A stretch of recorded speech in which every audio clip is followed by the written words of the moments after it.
Om Shri Gurubhyo Namaha. Do you wonder why different states in India celebrate New Year at different times? This is because of the various types of calendars followed in different parts of the country. This video will help you understand some of them. Welcome to Vedic Heritage Jyotisha series part 4. We looked at solar and lunar days in part 2 and 3 of this series. In this video, I will cover the calculation of lunar months in 2 calendar systems, the solar months, the calculation of a year and the new year according to the solar calendar as well as the 2 lunar calendars. And finally, we will also look at the reason for the Adhika Masa in the lunisolar calendar. As the subject is full of data, I have summarized after every topic the contents of the topic previously covered. I hope that has made the information more easy to remember. Let us now look at the sky the way our ancestors did. As the earth rotates from west to east, hundreds of stars appear to rise in the east, moving across south to set in the west. In this 360-degree rotation, what we see as the sky is referred to as the ecliptic. Let us look at 2 main ways of studying the ecliptic as per the Panchanga. As the ecliptic is filled with stars, it is easier to study if divided into smaller sections. The 360-degree ecliptic is divided into 27 equal sectors called nakshatras or lunar mansions. The name of a nakshatra corresponds to a prominent star or star groups within or near the sector. Originally in Vedanga Jyotisha, 28 nakshatras were considered, breaking up the 360 degrees into 28 parts of 12 degree 51 and 3/7 minutes each.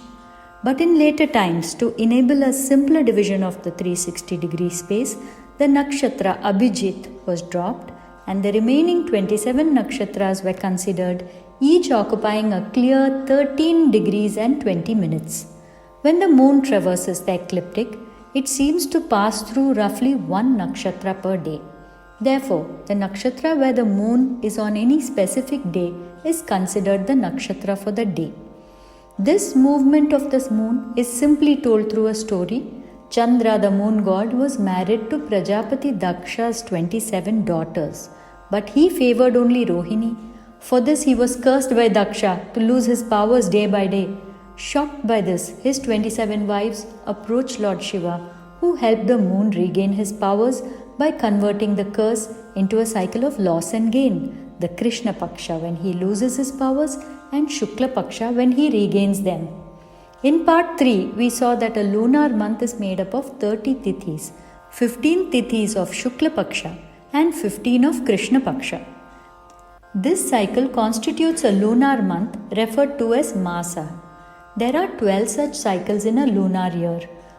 1 Masa equates to approximately 27.3 solar days and 12 Masa total up to 354 days. The Shukla Paksha ends with Purnima or full moon and Krishna Paksha ends with Amavasya or new moon. Therefore, the cycle of a lunar month can be calculated in 2 ways. In the Purnimanta system, each Masa is counted from the day after Purnima till the next Purnima. In the Amanta or Amavasyanta system, the month is counted from the day after Amavasya till the next Amavasya. Purnimanta tradition was being followed in the Vedic era and was replaced with Amanta system in the post-Vedic era. The Purnimanta tradition was restarted in 57 BCE by Vikramaditya, who wanted to return to the Vedic roots. This henceforth became popular in many parts of North India, while the Amanta system is still popular in South India. 12 stars or star clusters out of the 27 nakshatras lend their names to the Masas. The names may vary by region, but many are just phonetic variations of each other. They are Chaitra, Vaishakha, Jyeshtha, Ashada, Shravana, Bhadra, Ashvina, Kartika, Agrahayana or Margashirsha, Pausha, Magha and Phalguna. The Indian months fall in between the Gregorian months. For example, the Masa of Jeshta will be mid-May to mid-June. Summing up till now, the ecliptic is divided into 27 sectors called nakshatras. Each sector is named after a prominent star or star group within the sector. The moon's position each day is considered the nakshatra of the day. The 30 tithis constitute a masa and 12 masas, a lunar year of 354 days. The masas are named after 12 nakshatras. The 30 tithis of Purnimanta month end with Purnima and the 30 tithis of Amanta month end with an Amavasya. Let us now look at the solar month. The second way to study the ecliptic is Rashis.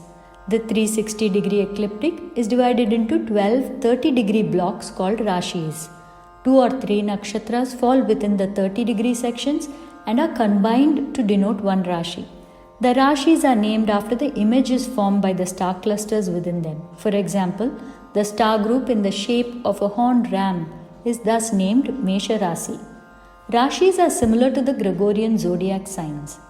When the earth revolves around the sun through the year, the sun appears to pass through these 12 Rashis one after the other over a period of 12 months. The sun's presence in each Rashi constitutes one solar month. Because the earth's orbit is elliptical, the lengths of the months vary from 29.2 to 31.2 days. The short months all occur in the second half of the year when the earth is closest to the sun. The 12 Rashis are Mesha, Vrishabha, Mithuna, Karkata, Simha, Kanya, Tula, Vrichika, Dhanus, Makara, Kumbha and Meena. The solar months are named similar to the lunar months, but the first month is Vaishakha month in most regional calendars. The exception being the Tamil one, where like the lunar system, this first month of Mesha is Chittira. The 12 solar months are Vaishakha, Jeshta, Ashada, Shravana, Bhadra, Ashvina, Kartika, Agrahayana or Margashirsha, Pausha, Magha, Phalguna and Chaitra. Summing up, the ecliptic is divided into 12 30-degree blocks called Rashis. The sun's movement through the 12 Rashis determine the solar months. The solar months are also described as masas with names similar to the lunar months. 12 solar months of 365 days make one solar year. While the lunar year starts with Chaitra Masa, the solar one starts with Vaishakha. Let us now look at the relationship between solar and lunar years. A commonly accepted practice in India is the cycle of 60 years, each year bearing a specific name. Every 60 years, all the planets including Jupiter and Saturn come back to the same position they started at 60 years back.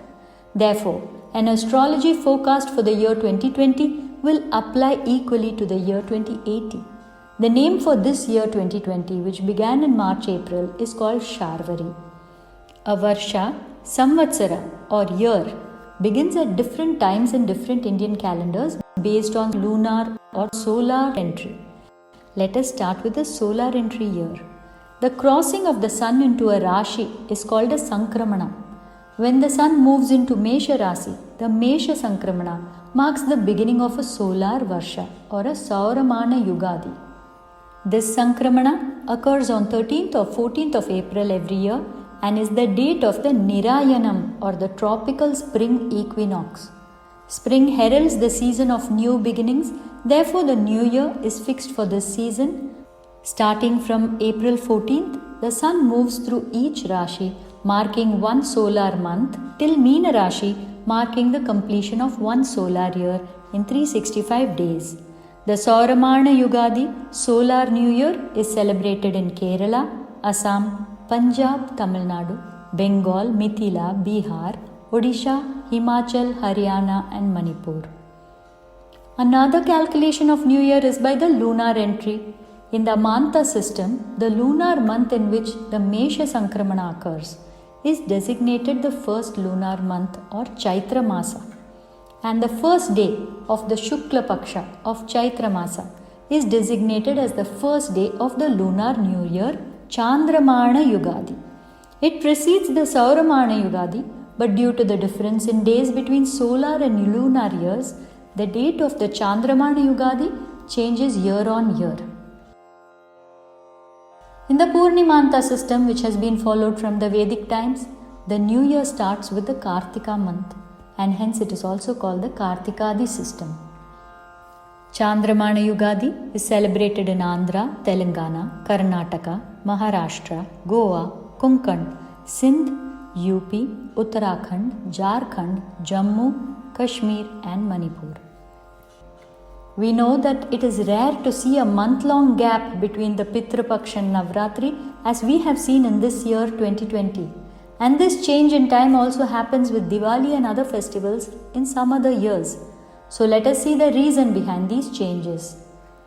In the lunisolar Hindu calendar, while the length of a sidereal solar year is 365.25 days, the 12 lunar masa add up to around 354 days, approximately 11 days short of a solar year. We are familiar with the leap year concept of the Gregorian calendar. Similarly, the lunar deficit of 11 days in the Indian Panchanga is offset approximately every 32.5 months. By repeating a month which is declared as Adhika Masa or extra month and labeled with the same name as the lunar month succeeding it. For example, this year the Adhika Masa is called Adhika Ashwin and the following month will be Shuddha Ashwin. The choice of this month is not random but timed to sync back the lunar calendar to the cycle of the seasons. Repeating a month causes a few problems like scheduling festivals, weddings, harvests. Assume we repeat a month, say June in a particular year. There would be confusion on which June to celebrate a birthday and on how to invite people for a wedding when both months are called June. This issue is resolved in the Panchanga by declaring the first month as Shuddha, regular, and the repeated month as Mala or Adhika. Prayer, fasting, charity, and purification rites are recommended for this month. Named after Lord Vishnu, this month is also called Purushottama Masa and is dedicated to his worship. Local regional calendars that are followed in Tamil Nadu, Kerala, Orissa, Bengal, and Assam will not have Adhika Masa since they follow the solar calendar. If you would like more details on all topics covered here, do check out my blog page. The link is in the description below. Summing up, the ecliptic is divided into 27 sectors called nakshatras and 12 30-degree blocks called rashis. The lunar cycle determines the lunar month. The sun's movement through the 12 rashis determine the solar months. The 12 lunar and solar months are described as masa and are named after nakshatras. The new year is calculated either as Sauramana Yugadi or Chandramana Yugadi. The difference between solar and lunar years is bridged every 32.5 months by adding an Adhika Masa. The Panchangam lists any specific day as solar days Vasara, lunar days Tithis, solar and lunar months Masa, moon's position in the nakshatra and sun's position in the Rashi. Thus, the Panchangam is not just the only workable lunisolar calendar in the world, but also the one which has been in constant use for thousands of years. By the way, do we actually have texts which prove that these practices are thousands of years old? I will continue this journey by looking at ancient texts of Vedanga Jyotisha in the next video. Join me if you are as excited as I am about this journey.